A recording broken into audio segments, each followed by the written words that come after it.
Yeah, I was just explaining, I used to set up my book the exact way that Jay would set up his, where, you're bringing up hero, who we are, stuff like that.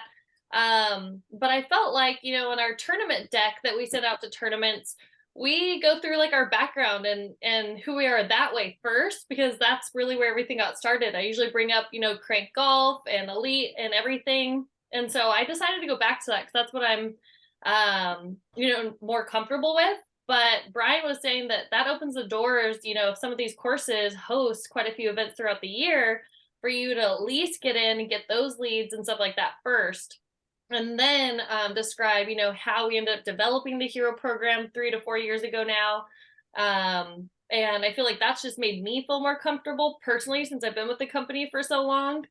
And so I was really grateful to get some tips with that side. So I just realized that we have so many new people coming on all over the place. So I wanted to just update on how you even go about getting a new hero course. So to dive right in, what comes first? I would definitely make sure you have like CRM access. There's a training video that you can follow on there too, so you know what the heck you're clicking on. But there's really nothing you can hurt in there. So if anybody doesn't have access or needs like some extra help in the CRM, let me know. And then what I do, as I'm going around all these new places, I feel like a new rep in some ways out in Florida because I know nothing. I don't have any grounds here. Is I just literally, if I choose an Airbnb, I just click on, Google and I type in golf course. And so I just started going to golf courses all this last week in areas I've never been in before. And then you want to make sure, obviously, you have like all of the printed materials. So you want to have like, I'll show you guys my book that I carry around. This is my book. And in here, I have like our tournament deck in here first. Oops.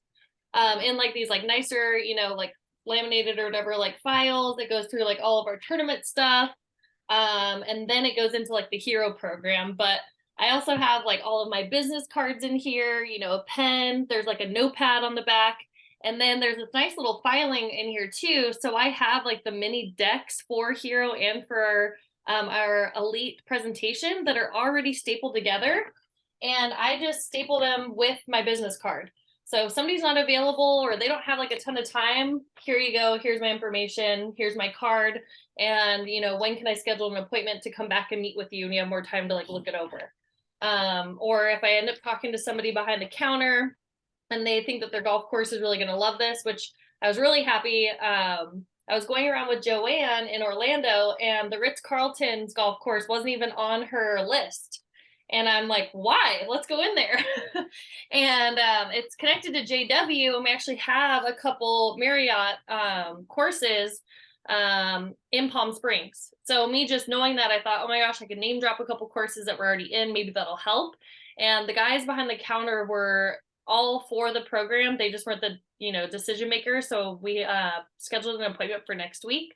So hopefully we'll be able to get that in front of them. But again, I would just make sure you have like all the materials that you need so that you can be successful. You can leave behind whatever you need and make sure you get, those people's business cards so you can email them, after the meeting or make sure you follow up with them to schedule an appointment. So from there, I would just plan accordingly. Let me minimize this really fast. So you want to go ahead, pick the courses close in your location. I had a few days in Orlando or a couple days to hit courses. So we just went around and like pretty much like a 30-minute like radius to that. As you're in your own area for longer, you're going to want to probably expand that to about like an hour to 90 minutes, around your area. And then if you can, I would try to find out as much as you can about those different courses ahead of time about, who their general manager is, who their tournament director is. I like the challenge of just walking in blind, but that doesn't mean that that I get in front of everybody. I had a full day the other day where I just picked up business cards all day long. Not one person was in. I'm like, are you kidding me? This was like 8 different courses, but now I know who their general manager is and their tournament director, and so I can, talk to them directly and try to schedule an in-person meeting. I have had reps that call ahead of time and just find out when those, people in charge are working. And then, run through the presentation out loud, either to yourself, or if you have somebody at home, you can kind of like practice on, just to try to work out like some of those kinks, and when I first started, I would always listen to Jay's hero course recording on my way to all the different courses. Or I would call him and be like, okay, can you remind me again? Like, just tell me everything. So we'll have this recording too in case this does help, but just find like little things that are really going to help you just smooth out your pitch. And MJ and I were talking the other day, and I'm like, hey, I'm not sure how your conversations are going, but these are like the main ideas, like make sure you bring up like what our background is, so it gives us some credibility. We're not just another, organization or a 501c3. We're a for-profit company. This is our background in tournaments for the past like 12 to 15 years. And, we own Crank Golf through the company. We started the Hero program 3 to 4 years ago. So you definitely want to go through like the background, and how we even got to starting the Hero program. And then from there, like what we do, with like the money that we collect at different courses, what their options are for having us. And so we have 3 different options, and then why they should say yes and what the benefits are to their course. So MJ was like, oh, I'm glad that you like broke that down, in that way. So there's also a hero pitch, a written pitch out on the CRM as well. So I know that a couple people have asked me to text them what, like what my pitch is out on the course. So I just know sometimes it's easier for people to read something instead of to listen. So definitely utilize all of your different options there. I'm letting some people in, sorry. Okay.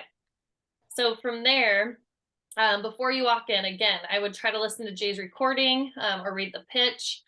And then I still do this, like I try to just like, okay, no matter like what's going on that day, I try to just like settle down, clear my mind, and really just think about like, why am I going into courses and why do we need them?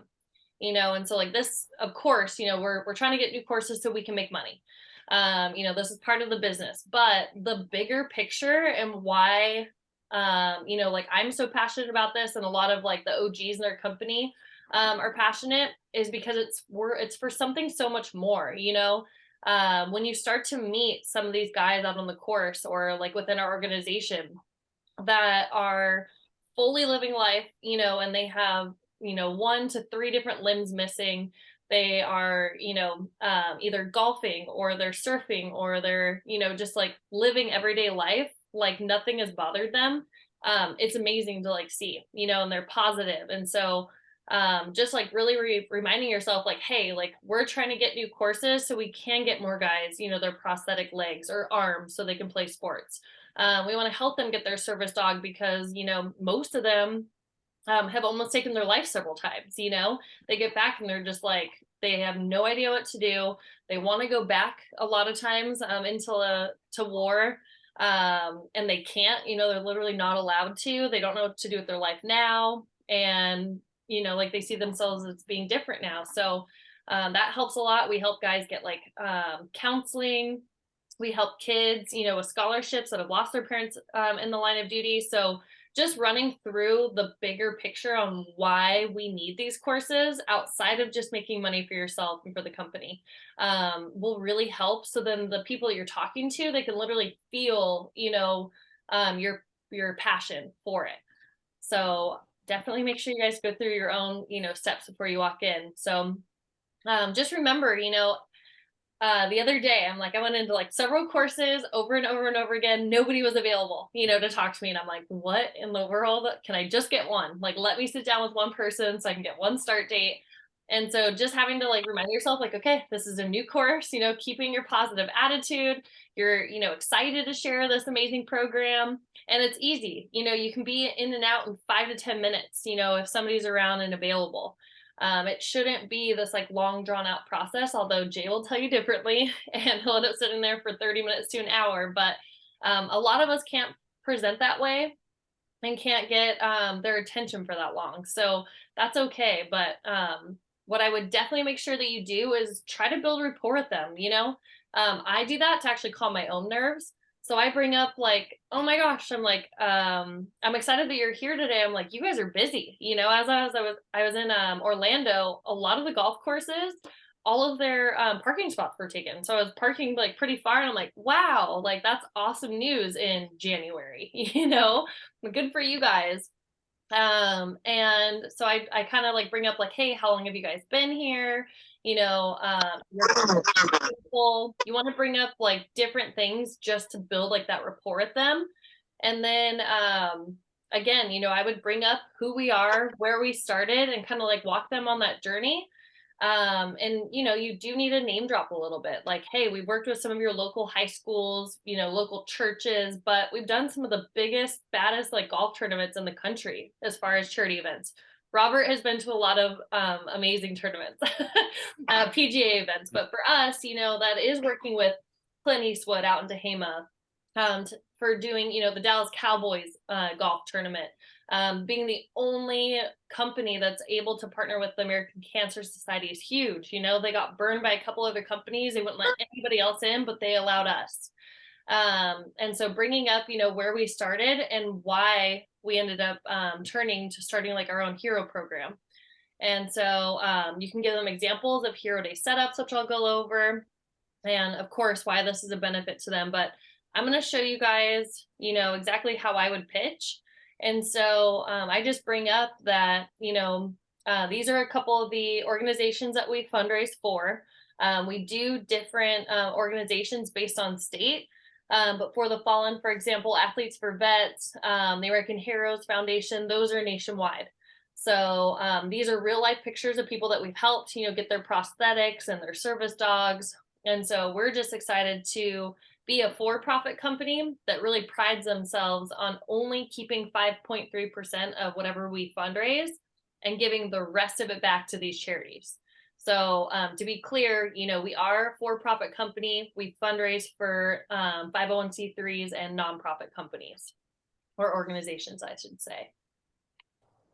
From there, I just tell them like, hey, like we have a few different options, but our par 3 hero program is by far the easiest, so we'll just set up on a par 3. We only try to come out, once a month.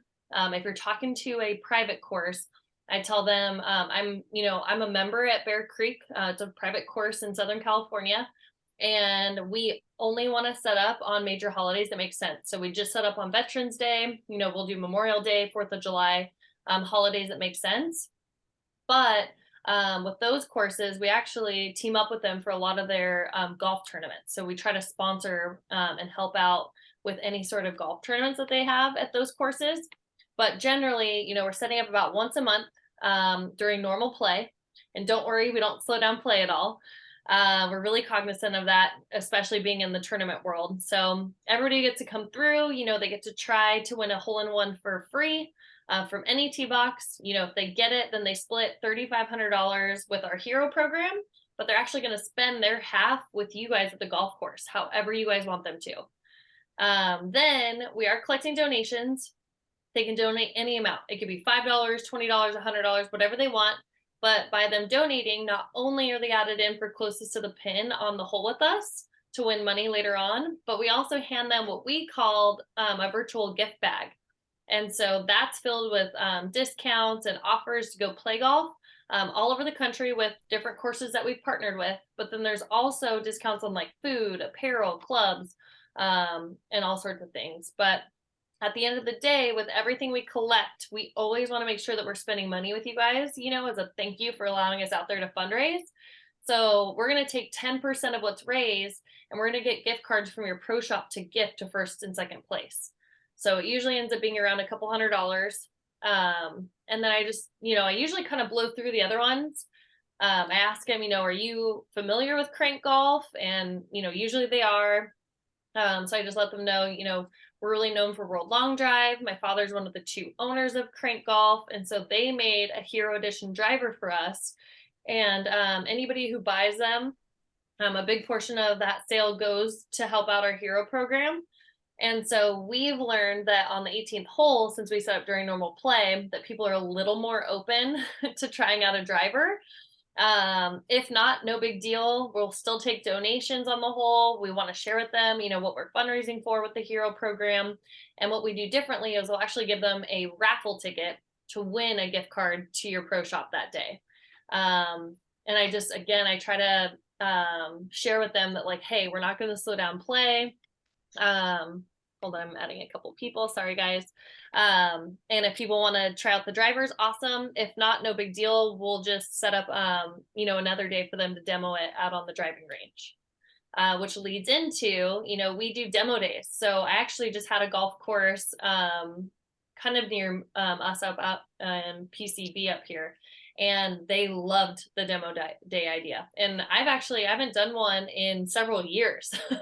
And so I was like, oh, okay, cool. And so the big thing with demo days is that if they have a way of sending out an email to try to book appointments ahead of time, that's definitely ideal. Or if you know a driving range that is just always packed, then great. Otherwise, I would definitely try to have them like set up some appointments for you, and then you want to pick, a really busy day out on the golf course. So same thing, you can go out there, you can demo the drivers, you'll make money from all the driver sales. And I was talking to Jay about setting up our first one out here in Florida, and we had talked about having 2 to 3 different people. That way you can have 2 different people, handling the appointments, handling walk-ups, sharing with them information about the drivers, having them try out different ones, and then having somebody in that booth to then just share about the Hero program and try to collect donations that way. And so you can do like the raffle tickets, you can do like a spin wheel, but let me know if you have different questions about that. So to be honest, in my meetings with courses, I pretty much only bring up that Par 3 program.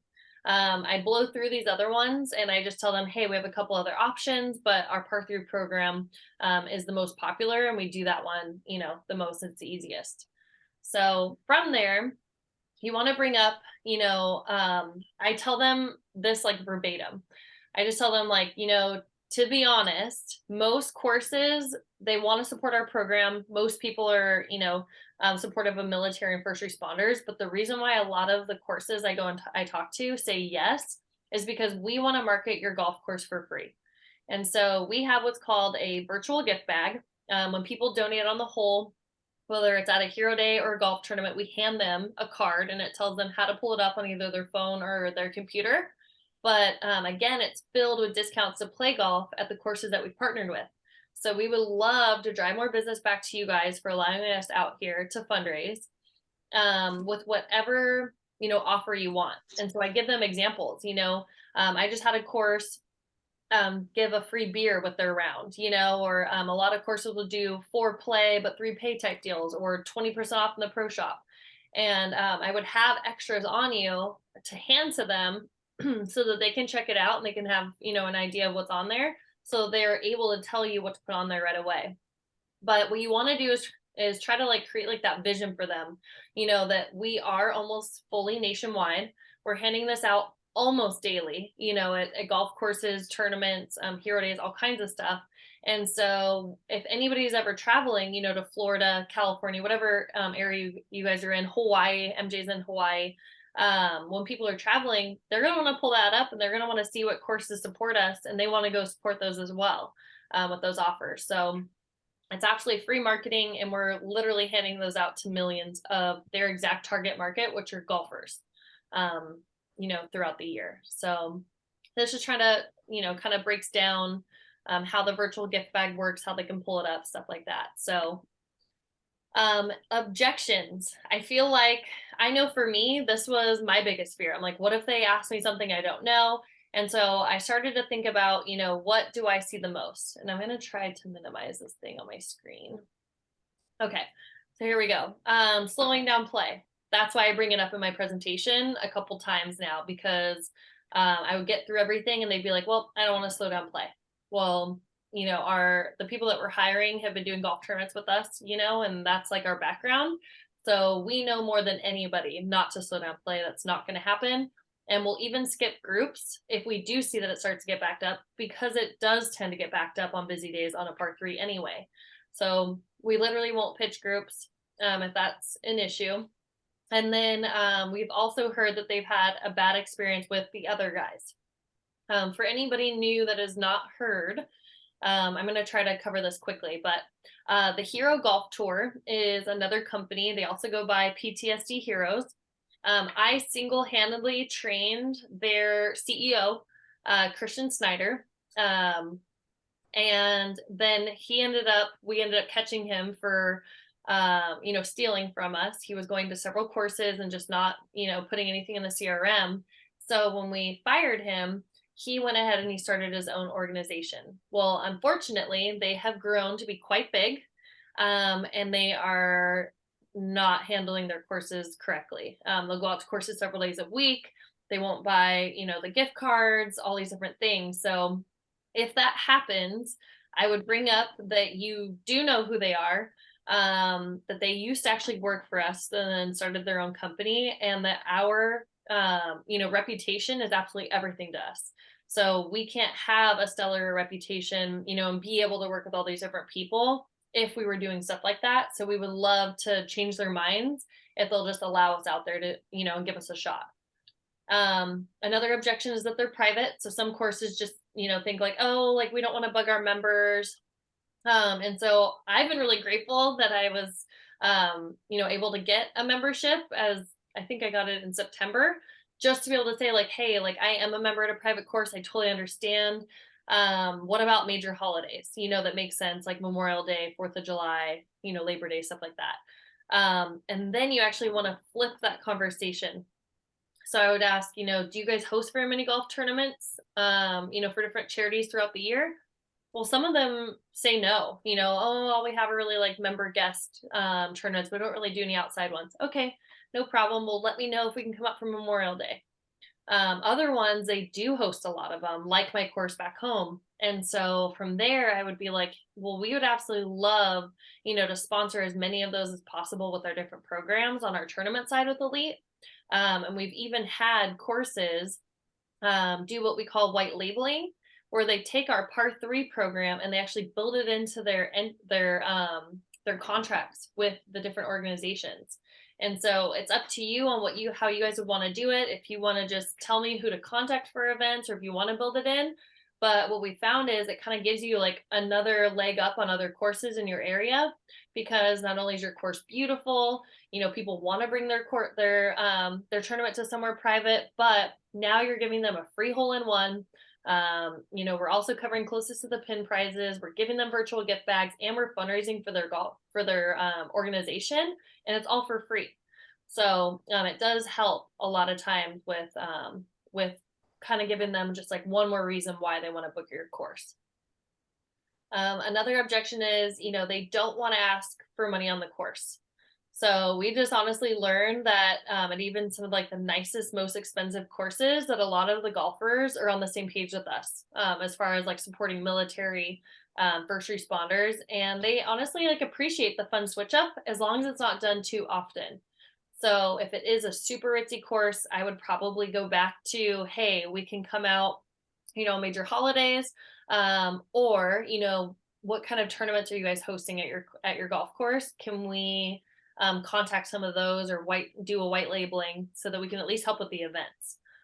And then picking our charity over other ones. So I have heard, honestly, at private courses, that a lot of the members have brought to them different, charities or organizations that they wanted to fundraise for, and maybe they wanted to do something similar. So the only thing I could think of to like really come back to that is, we only come out one day a month or less. So maybe, offer that to the different members as well. And so then that way there aren't a ton of different, charities and people out there all the time if it's, once a month or less.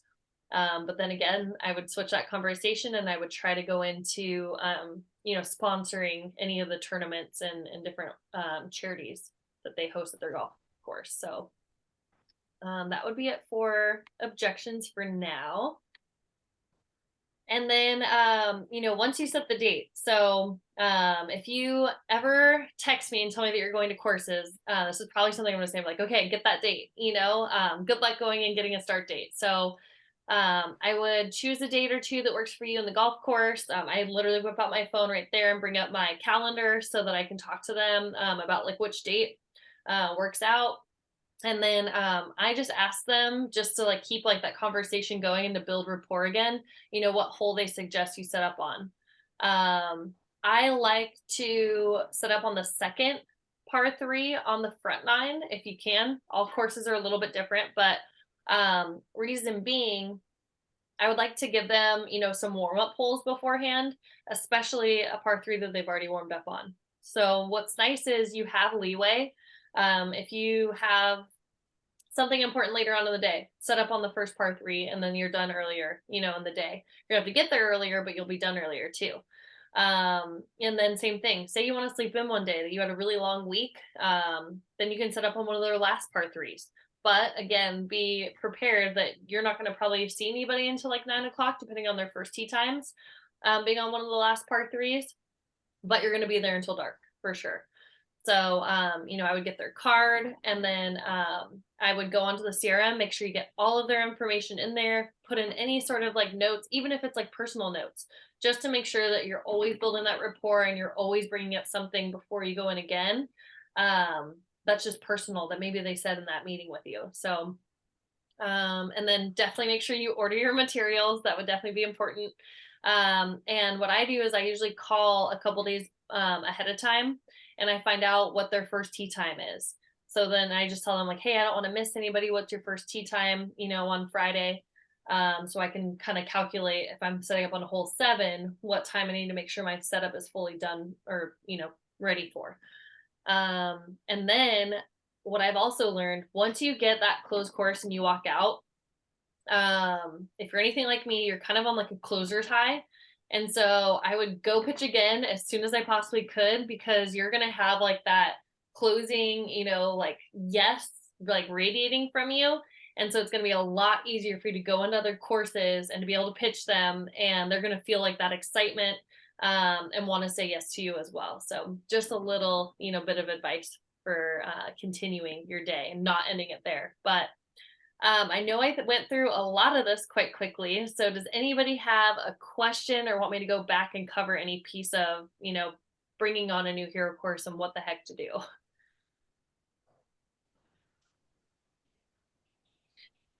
No, that was fantastic. I really, really took a lot from that. Like, thank you. I think you hit a lot of the points. I don't know what all the points are, but I think you hit a lot of what makes sense. Is there like a written kind of script or anything we can bounce off of? Yeah, Terry, at the beginning of this recording, I went through some of those things. So when I send the recording tonight, I'll make sure that I attach that on there for you too. Okay, thanks. Yeah, of course. Yeah, I know she's driving, so she probably can't see this, written part, but Correct. yeah. And when you walk Like, I'm just in, happy that you're on the call and you're driving. I'm like, that's Yes. dedication, girl. I love it.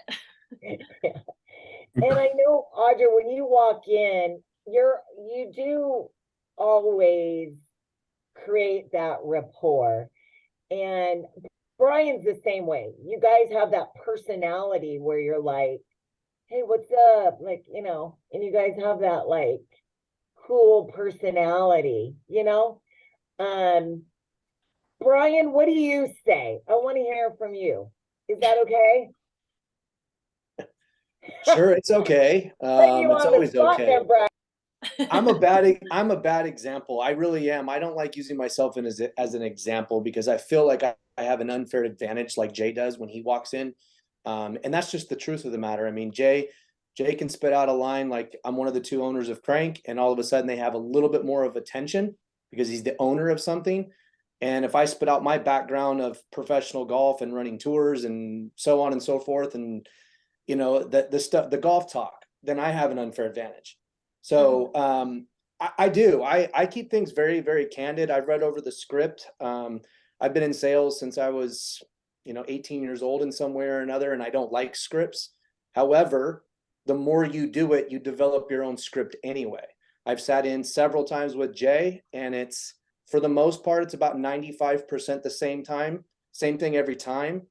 But there's that 5% that's a little bit different depending on who he's sitting in front of, right? If he's sitting in front of the GM, it might sway a little bit different from if he's sitting in front of a tournament director or a head pro. Sometimes that conversation changes a little bit, and it'll change with questions. If they ask certain questions, I I've been told no one time. Just once. Okay, Audra knows exactly dare what course them. that is. Ironically, and I like to use this as an example.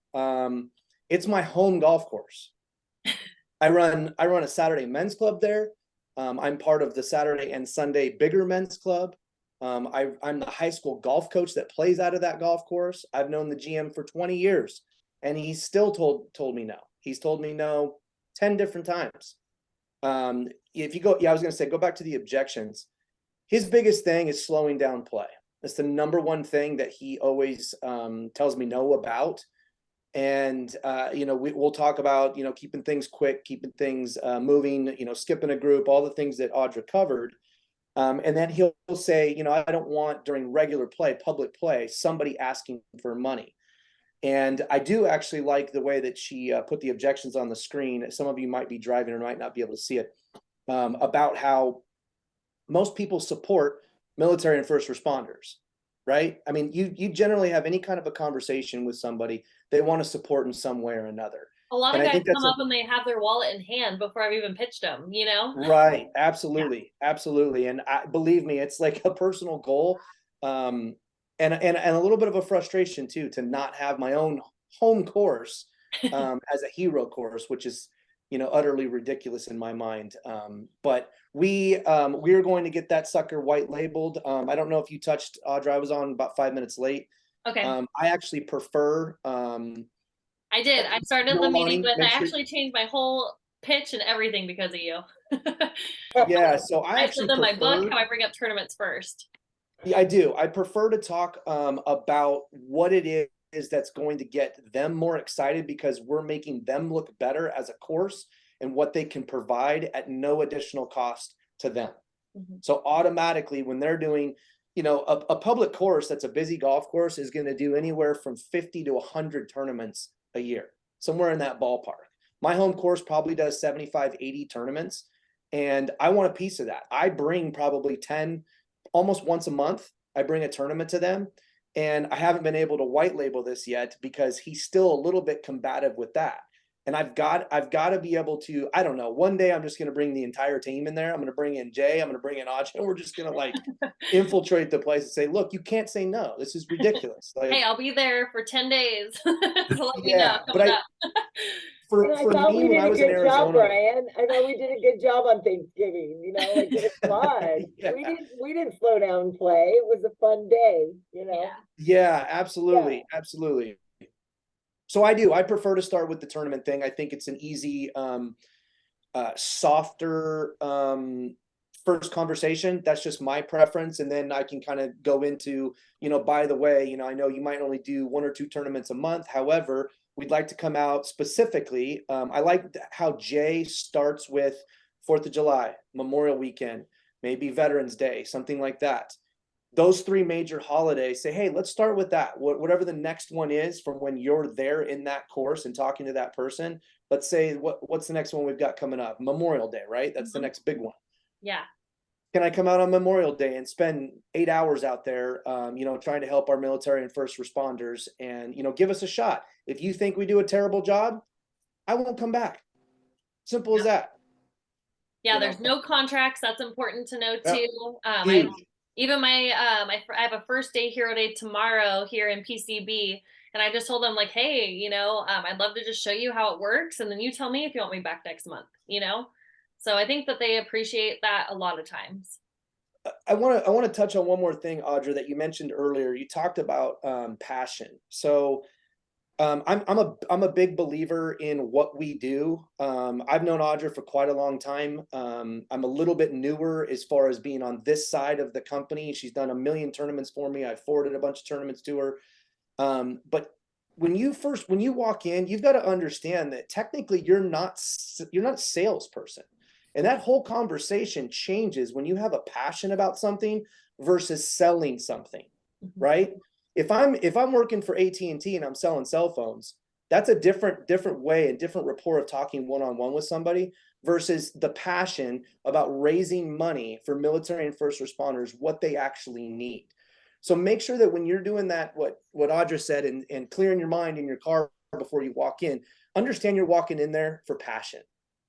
That's what you're going in there for. You're not going in there to sell anything because they're not buying anything from you. Mhm. So get that out of your head. So don't worry about the no's. Don't, because sales is always a numbers game, right? The more no's you get, you just go, no, no, no, no, no. And then finally you get a yes. This is different. This is passion. And when you have passion, you don't call it work. And we just have the benefit of reaping the rewards on the financial side afterwards. So keep that passion. That's what I love to do. I love that you just said that. One of my first days going around with Sally, and I was just trying to teach her, you know, what we say and stuff like that. When she started giving some of the presentation, she would say like, hey, like I've made this like my passion project, you know? And so I came on with Audra and we've been doing golf events and helping a bunch of different charities, but the Hero program is my passion project. I want to bring this to you. You have to know about it. And I was like, oh, that's a good way of putting it, you know? Absolutely. And that GM, head pro, tournament guy, whoever you're talking to, or gal, I mean, I've done presentations for ladies as well. Yeah. They'll see the passion.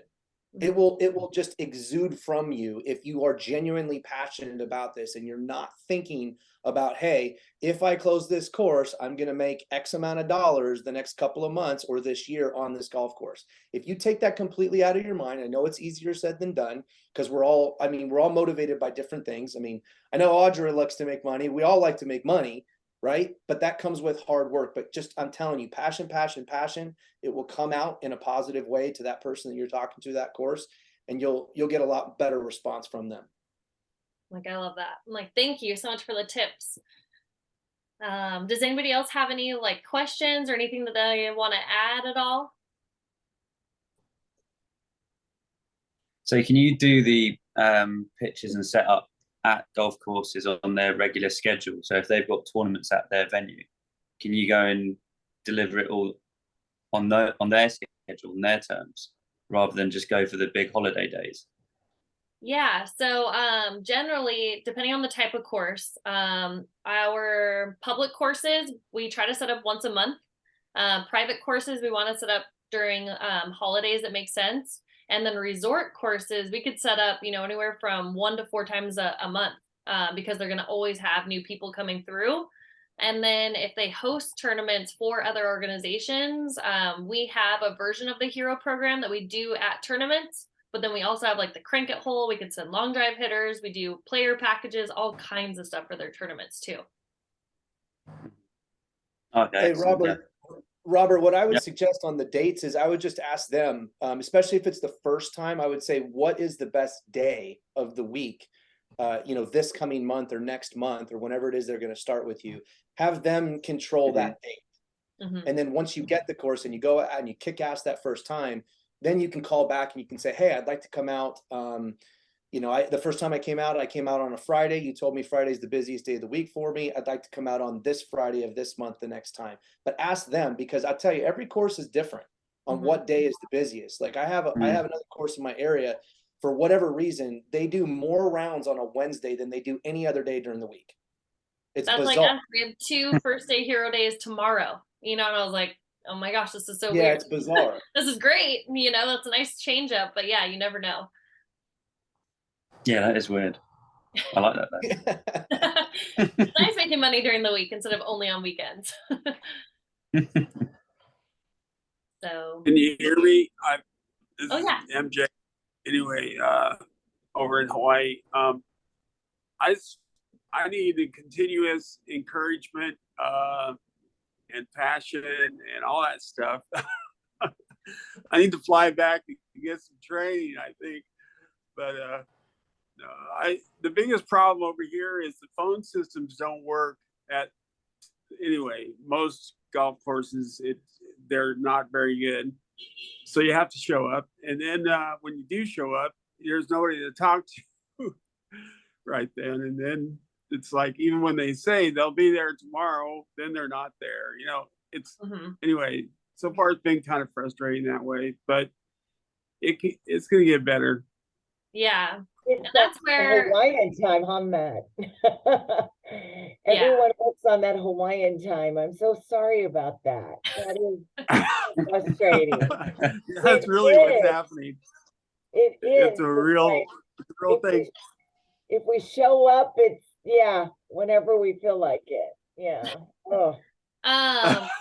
what I would do too is But anyway, before you fly back, MJ, to like another island, I would call and get like a whole schedule, filled. I would call ahead and just be like, hey, I was just curious, if so and so is in on certain days, or I was hoping to like schedule an appointment or something like that. I'd find out when they're working, and a lot of times people actually give you that information. I called today to follow up with the golf course that some of my reps went to. I hadn't actually gone into, and the lady wasn't available, but they told me to call tomorrow between 10 and 11 a.m. So I was like, okay, awesome, like thank you. So That's great. the people at the That's counter are a lot more open to just kind of like letting you know when the person in charge is going to be there. So Yeah, so my next goal is getting to Maui and then to the Big Island, and there's just so many courses. It's like you just spin the dial and pick one and go for it. But one in particular that I have had some communication with is interesting. It's built on sand dunes, the only sand dunes in Maui. Anyway, there's a lot of history there, but the message I got from the second in command was, well, we haven't decided yet. So I'm hoping that showing up and saying, well, I'll help you make that decision. yeah, because just like, I'm hey, here. what questions do you guys have? How do I make this Yeah. work? Can I just come out and give it a shot, and you guys tell me if you like it and if you want me to come back? Right. So that's and it's neat to see people that have either played it in California, that they played, that are now in charge of golf courses over here. I've met a couple that were, said, we played in Southern California, we know what it is and we like it, but it has to go through some other person makes the decision. Okay. Generally is the answer I'm getting, but I will keep following up, and things, especially with the one that I already did an event at. It's hard to catch him. He'll say, I'll be there tomorrow. That's one of the ones I'm talking about. And then I go and he's not there. I'm going, oh, no, this is, anyway. Because for some reason over here, it's like everything that's 15 to 17 miles takes an hour due to traffic and the roads, and, just being in Hawaii, it's different from, let's say, anywhere else I've lived. Yeah. Well, consistency is key, and honestly, it's one of those things, like Brian was saying, like just go, just go and show up and talk to them. Yeah. And then once you have a really good conversation, then from there you can kind of decide for yourself, like, hey, do I think I could get away with finally getting a start date over the phone? And that's what I did yesterday. I called, and I'd already gone in and seen him physically and talked to him twice. And so I was like, you know what? I think I could call and he'll just tell me yes or no. And he was like, sure. Wednesday we're really busy. I'm like, okay, awesome. So just keep on keeping on. Hey, and Matt, just a little tip. Generally speaking, in the golf world, somebody who makes decisions, the days that they're going to be there, Tuesday, Wednesday, Thursday, right? Smack dab in the middle of the week. Mm-hmm. Okay. That's just like a general thing. I've been around the golf business for a million years, and it seems like anybody who makes any decision is usually there on a Tuesday, Wednesday, Thursday. Absolutely. Right. And I'm not even a golfer, but my goal is to become one. I practiced putting, on a green, but that's it. I haven't actually played around the golf, but that'll help. I'm sure I can do it. Yeah. But it really, in this, because I'm a combat veteran, I can say that, I'm a veteran, and this helps people like myself get counseling, or thankfully I didn't get blown up or anything, but it helps vets and first responders, and usually people are wide open to that idea, concept, and they want to help. So that's part of my pitch anyway, from my own So, hey, experience. Matt, on that note, run with that because Mhm. I feel I'm dead serious. Like I tell people all the time, or on these calls sometimes when I do get the chance to speak, I love to listen. I actually prefer not to speak unless I'm asked. But run with that. The fact that you are a combat veteran. So that, again, that's an advantage, right? So I feel like I have that advantage also, not just my golf background, but because I'm also a veteran. I'm a 9/11 Ground Zero veteran. And that just opens up separate conversation. Then you start having this rapport. They start asking you questions about, well, where did you serve? What branch were you in? What years were you in? What did you do? And then the conversation turns and it just becomes like this whole friend thing, like two guys having a cigar or a beer, and you're done. You're already Right. closing. When they start asking those questions, you're done. You're good to go. Then you start just saying, like, you already assume it. Say, hey, you know what? I'd like to start next week. Does that work? What day's best? Love it. Right. That's awesome. Run with that, I Matt. love that. And thank you for your Okay. service, sir. Thank you for your service too. That's awesome. Does anybody else have anything else or any questions at all before we wrap up tonight's call? No, you've done an awesome job, Audra. I'm like, thank you. I'm so excited to go around to some courses with you finally here in the next few weeks. So I'm sure we'll Yeah, have it's some fun true. though. Kill it. Yes. Well, thank you guys so much for getting on. It always helps, having everybody come on and like participate and hearing, just different questions that maybe somebody didn't even think to ask. So I appreciate all of you. I'm going to go ahead and stop the recording and then I'll send out the recording and some of the documents that I mentioned tonight out to everybody too. So otherwise, Great job, Audra. Awesome. thank you. We'll see you guys all next week. Thank you, guys. Hey, Brian, thanks for all your tips and tricks, and Yeah, thanks that for was your awesome. service. I don't say it enough. Thank you. Thank you. Yeah. Thank you, Welcome. Brian. you. Welcome. Thanks, You're welcome. Audra. All right. Bye, you guys. Have a great night, guys. Bye. Thank you.